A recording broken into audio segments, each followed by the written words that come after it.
Thank you very much. And, I've spent a third of my adult life living out of a suitcase. And looking back on those 30 years, 4 months every year, traveling, it occurs to me, it's really clear, thoughtful travel, is well worth the time and the money. And I'd like to take just a few minutes to explain to you why. Travel opens us up to the wonders of our world in so many ways. It helps you appreciate nature. I mean, for me, a great day is walking high in the Swiss Alps, like tight-roping on a ridge. On one side, I've got lakes stretching all the way to Germany. On the other side, the most incredible alpine panorama anywhere, the Eiger, Monk, and Jungfrau, cut-glass peaks against that blue sky. And ahead of me, I hear the long legato tones of an Alp horn, announcing that the helicopter-stocked mountain hut is open, it's just around the corner, and the coffee schnapps is on. That connects you with nature, and it connects you with culture. And when I'm traveling, I love this whole idea that travel connects us with culture. When I'm traveling, I find that there's different slices of culture that I never realized people could be evangelical about. Cheese, for instance. You go to France, and they're crazy about cheese. I like being a bumpkin in my travels. For me, cheese was always just orange in the shape of the bread. There you go, cheese sandwich. And then I meet these people, and I mean, there's a different cheese for every day of the year. You step into a cheese shop, and it's just a festival of mold. I love going shopping with my Parisian friends. They'll take me into a cheese shop, pull up a moldy wad of goat cheese, take a deep whiff. Oh, Rick, smell this cheese. It smells like the feet of angels. Okay, well, when you're traveling, you open up to new things that might smell like the feet of angels. A great thing about travel is it connects you with people. And, if I'm making a tour or a guidebook or a TV show and I'm not connecting people with people, I'm kind of nervous because it's going to be a flat experience. It's people that really, make your experience vital. That's the mark of a good trip. And it doesn't need to be like earth-shaking encounters. They can be just silly encounters. I was in Italy recently and I met this little kid, and he was just staring at me. It was kind of rude. Finally, his dad said, "Excuse my son, he stares at Americans." I said, "Well, why is that?" And he said, "Well, last week we were at McDonald's having our hamburger, and my son, noticing the fluffy white bun, said, 'Dad, why do Americans have such soft bread?' And the dad said, 'Son, it's because Americans have no teeth.'" So I showed him my teeth, and I sort of, straightened out a little misunderstanding between peoples there. And it occurred to me there's so many misunderstandings between people, and when we travel, we straighten them out. I don't know about you, but I was raised thinking the world is a pyramid with us on top and everybody else trying to figure it out. And then I traveled and I realized, we have the American dream. That's a great thing, but other people have their own dream. Norwegians have the Norwegian dream. Bulgarians have the Bulgarian dream. These people have the Sri Lankan dream. Travel wallops my ethnocentricity, and I'm very thankful for that. It's something to celebrate. Our dream is beautiful, but so is theirs. In my travels, I have really been impressed by the amount of pride on this planet. Wonderful pride. I was in Afghanistan once, just in a cafeteria where the backpackers were hanging out. A man sat down next to me, said, "Can I join you?" And I said, "You already have." And he said, "You're an American, aren't you?" And I said, "Yeah." And he said, "Well, I'm a professor here in Afghanistan, and I want you to know that a third of the people on this planet eat with spoons and forks like you do. A third of the people eat with chopsticks, and a third of the people eat with their fingers like I do, and we're all civilized just the same." He had a chip on his shoulder. He thought I thought less of him because he ate with his fingers. And that lesson stuck with me. And for the rest of my trips through South Asia, I was aware of that. I went to restaurants, fine restaurants, with, well-dressed professional local people that had no spoons and forks. They had like a ceremonial sink in the middle of the restaurant. People would wash their hands and eat using their fingers the way God intended them to be used. It actually became quite natural for me. I had to be retrained when I got home. But these are the lessons you pick up, and it is so fun to change something that you thought was a basic truth. Well, into your adulthood, you realize, hey, other people, smart people, can see it differently. I'm impressed how many heroic struggles are going on this planet all the time that I'm completely oblivious to. Every year, 8 or 10 distinct languages go extinct. That's 8 or 10 ethnic groups that lose a long struggle. I was raised thinking Nathan Hale, Ethan Allen, Patrick Henry, they were the ultimate. Well, they're great, but they're certainly not unique. They're a dime a dozen on this planet. It doesn't diminish ours, but it's really important for us to remember in our travels that there are other heroes and other causes. One great way to make your travels more meaningful is to relate to embrace a contemporary Nathan Hale in a different country. Get into it. An easy one is Archbishop Oscar Romero. Go down to San Salvador, El Salvador, and learn about Archbishop Oscar Romero, a present-day Nathan Hale. A few years ago, I was due for a vacation. I was heading for Mazatlan, and I was just needy for a nice stretch of pristine beach, swept free of local riffraff. I was going to have a plastic strap on my wrist, giving me unlimited margaritas, never have to dirty my fingers with coins. You know what that's like? I was ready. And then some friends invited me to go to San Salvador for the 25th anniversary of the assassination of Archbishop Oscar Romero. He marched with his people. He stood by his people during the civil war that they lost. These were the landless peasants. He said, I'll probably be killed, and when I'm killed, I'll rise again in my people. And I wanted to see Romero in his people 25 years after his assassination. And I went to El Salvador. 2 days into that trip, I was covered with bug bites, in a sweaty dorm bunk bed, eating rice and beans one day and beans and rice the next. And I was having the greatest travel experience you could ever have. It changed my whole outlook. It was really valuable to me. And I marched with those people. And in El Salvador, we came upon a monument that looks a lot like a monument we all know and love, the Vietnam Memorial in Washington, D.C. It's a knockoff of that memorial, right there in the capital city of El Salvador, with just as many names chipped onto that black granite. The only difference is these are names of people who died fighting you and me. Now, maybe they were communists and we had to kill them all. I don't know. It's not an issue of, what is the reason for that. There's a reality. There's 50,000 widows who died fighting us for a cause. And I want to know that cause. I want to empathize with that cause. I don't need to agree with it, but I want to appreciate it. That's why I went to Iran. A few years ago, I had the great opportunity to go to Iran with a public television TV crew to make a show. People ask me, why are you going to Iran? And I thought about it. Why am I going to Iran? And it occurred to me, I'm going here because I think it's good character to know people before you bomb them.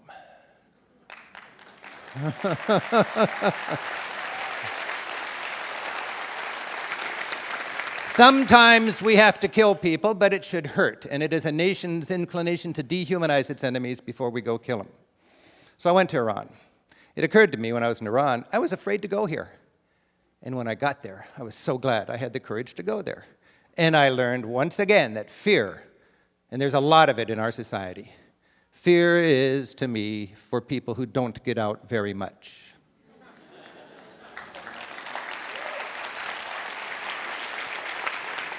Now, when you go to Iran, it's a thriving country of 70 million people. I want to know what makes them tick. I'm in their capital city, Tehran, with about 12 million people, and there's a veneer of hatred there. I mean, look at the banner there. It's an 8-story tall American flag made out of dropping bombs and skulls for stars and stripes, saying, "Down with America." And we've all heard about death to America and so on. I was in a taxi in that traffic jam there later on that day. It was just silent, and suddenly my driver just bursts out, "Death to traffic." And I thought, no, wait a minute. I thought it was death to Israel or death to America. He said, right now it's death to traffic. And I said, well, what's with that? And he said, here in Iran, anytime something's frustrating to us and out of our control, we say death to that. And I thought about that. I thought, boy, I'm so glad I'm here to understand this with a little more sophistication than a bumper sticker. So he speaks Farsi, he doesn't speak English, he's translating it directly, and to him he's saying, damn that. And I thought, well, have I ever said damn something? Have I ever thought, damn those teenagers? Well, yeah, I have. And, do I really want them to die and burn in hell for eternity? No, it's just after midnight, turn down the music. Damn those teenagers. So when we travel, we gain a little better appreciation of what is the baggage that people are carrying when they respond to us. Think of the baggage we have in our country after 9/11. We're a mighty nation of 300 million people. We lost 3,000 people on 9/11 10 years ago, and it's part of our baggage, just like for our parents it was the Depression and World War II and so on. Well, Iran's got baggage, and we need to understand that if we're going to deal with them smartly. Their baggage, and they've got 1/4 of our population, is losing several 100,000 people when Saddam Hussein, funded by the United States, invaded their country. Now, I don't know if we really funded them, but they think they did, or we did, and that is baggage. And when you travel around Iran, Every town's got a vast martyrs cemetery filled with victims of that war. And for me to see a widow sitting on the tomb of a dead loved one, as she's done every week for decades, knowing the propaganda she's lived through and the struggles she's lived through, that's baggage. I got to understand what she's going through if I can understand their country better. I wanted to know what makes 70 million Iranians tick, and I found out a lot by going to Iran and actually traveling there. I was standing on the street corner one day, and a woman crosses the street. She said, "Are you a journalist from America?" I said, "Yeah." And she did one of these little point-on-my-chest things, and she said, "I want you to go home and tell the truth. We're united, we're strong, and we just don't want our little girls to be raised like Britney Spears." I said, "We got something in common here." And I thought about that. What's her baggage? Well, you know, they grew up with the Shah on the throne. And if you grew up with the Shah on the throne, back then they were bragging the miniskirts are shorter in Paris than they are in Tehran. You don't want your little girl to become a boy toy, a crass materialist, and a drug addict. And for good reason, given her situation, she was afraid of that. I wanted to know, what is the core constituency of the fear-mongering party that rules that country? And I learned. It's small town, less educated, fundamentalist parents. Good people motivated by the same thing their counterparts are here in the United States: fear and love. That's a powerful lesson you cannot learn watching TV. You need to go there and meet these people. A great sort of learning area, wading pool for world exploration to me is Europe. It's kind of my beat. I loved going to Europe because we have smart, similar people dealing with similar problems and coming up with different answers. We can compare notes. Europe and America are both wealthy, Christian, democratic, capitalist societies. We're all passionate about government by, for, and of the people. I've thought about this, and I think there's a difference. Here in the United States, we're all about government by, for, and of the people via the corporations we own. Now, that's not a judgmental statement. That's just a kind of an observation, and it might make sense for a government to provide a good environment for our corporations to prosper. I think in Europe, they've got government by, for, and of the people in spite of the corporations they own. I think their government goes to bat for the future, for the poor, and for the environment at the expense of their businesses. I'm fascinated by how the United States is really into legislating morality. In Europe, they've got the same victimless crime issues, and they have different approaches to them. And my friends in Europe always remind me a society has to make a choice: tolerate alternative lifestyles or build more prisons. And then they always remind me we lock up 8 times as many people per capita as they do. Either we are inherently more criminal or there's something funny about our laws. Prostitution's a good example. When you travel around Europe, you realize in a lot of countries, prostitution is legal. Prostitution is not good, nobody would say that, but it's a pragmatic kind of harm reduction that motors their laws and policies about this issue. And they would rather have a situation where sex workers are unionized. In order to get a license, they have to be checked by a doctor or a nurse so they're not spreading diseases. And so when they push their emergency button, a pimp doesn't come to their rescue, but a policeman does.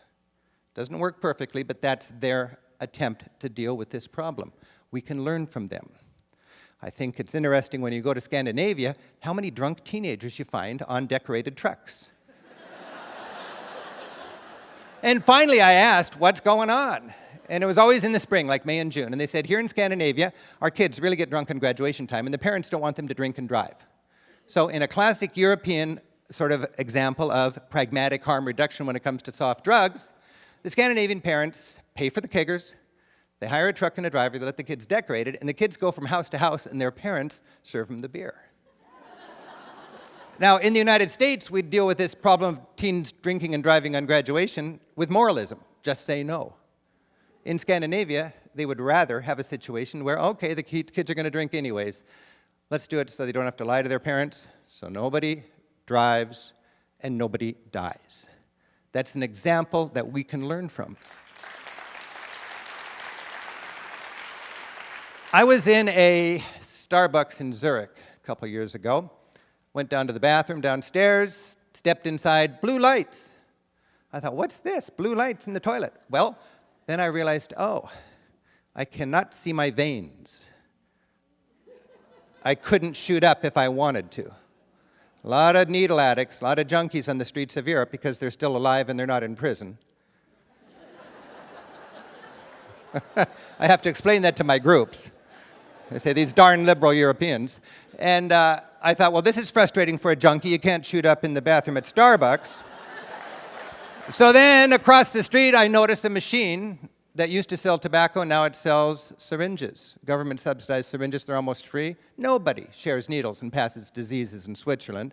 That would be like unthinkable. The government is into pragmatic, compassionate harm reduction for the solutions to their problems. And then down the street from this needle vending machine is a heroin maintenance clinic called a Cafe Fix, where people can go, get their addiction maintained, get counseling, get their lives back on track, get a job. It's not right or wrong, but they're learning and we can learn from them. And that's a valuable thing about travel as we struggle with persistent problems. When it comes to marijuana, of course, Europe is much more progressive in this regard. In Holland, the coffee shops sell marijuana. Now, a lot of Americans worry there's a whole reservoir of people that would love to ruin their lives smoking marijuana if only it was legal.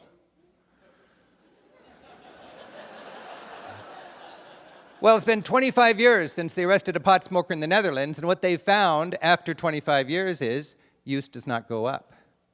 As a matter of fact, by every measure, Dutch people, young and old, smoke half the marijuana per capita that we do here in the United States.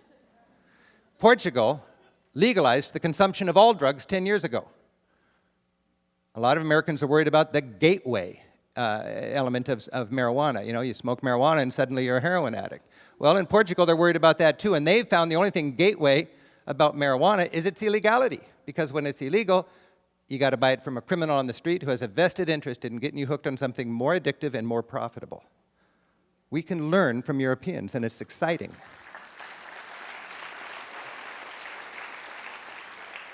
I love to have European friends as sounding boards so I can test out ideas and confusion and frustration for me. And I've got a good friend in Switzerland who's a school teacher, teaches in a little village, a very traditional village where almost everybody has the same last name. And when I visit with Ollie and his wife Maurya and their kids, I love to ask them questions. Recently I asked Ollie, how can you Swiss people so docilely pay such high taxes?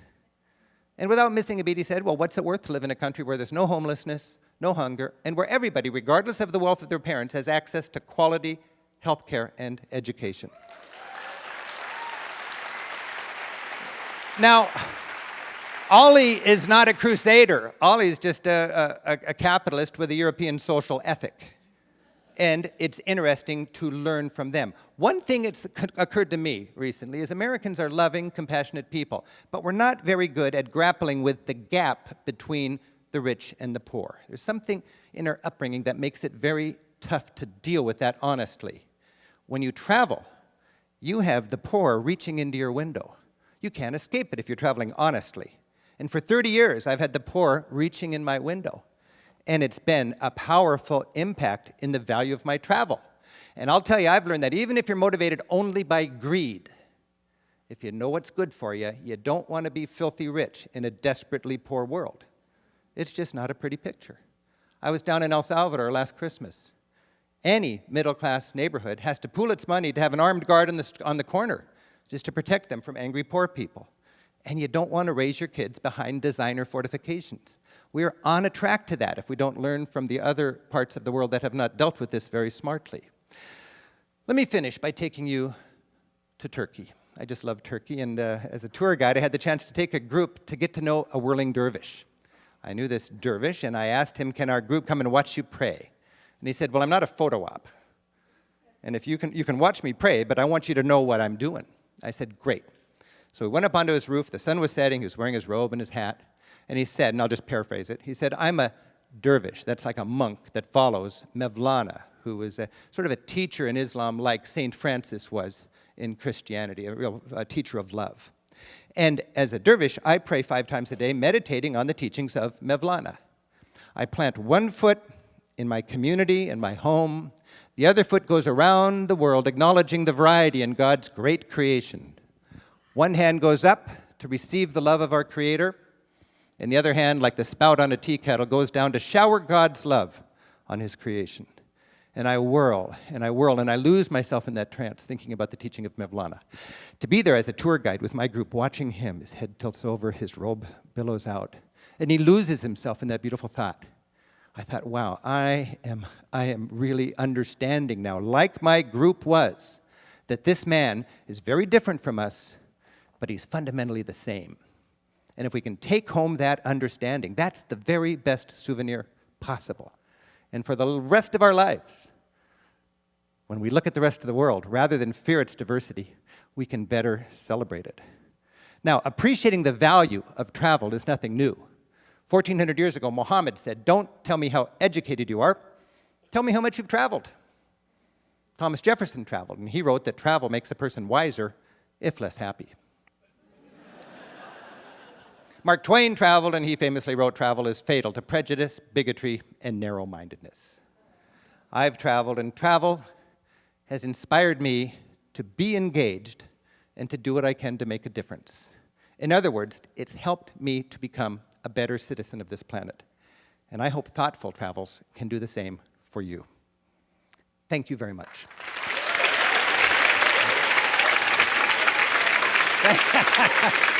Thank you.